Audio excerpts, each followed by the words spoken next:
A da li je onda vera dar ili se ona stiče? Eto vidite, to je upravo pitanje koje se možda evo i logično nadovezuje na ovo. Čak se i psihijatrija slaže, filozofi se slažu s time da je vera dar. Da je vera dar, pa onda kaže čovjek nije samo homo sapiens, nego je čovjek i homo religiosus. Dakle, da je negdje u našem DNK duboko ucrtana ta svijest da nas je neko stvorio, da nas je neko dao i da se tom nekom nadamo i njemu molimo. Recimo, Vladeta Jerotić u tome tako lijepo piše.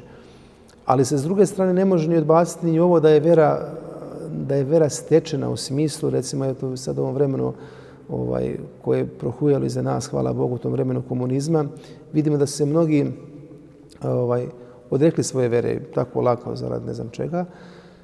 I onda njihova sad deca, recimo, dolaze na vjeronauku, dolaze u hramove, pa ti roditelji kroz svoju djecu se ponovo vraćaju Hristu.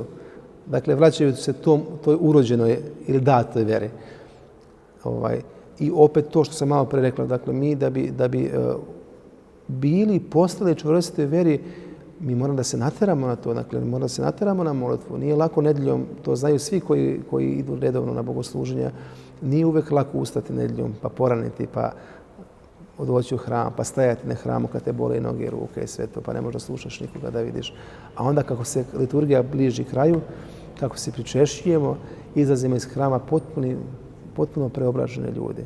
Dakle, vera jeste da nam data, ali da tu veru i sami, budući da smo stvoreni kao slobodne bića, sami sebe čvrstimo i jačamo u veri.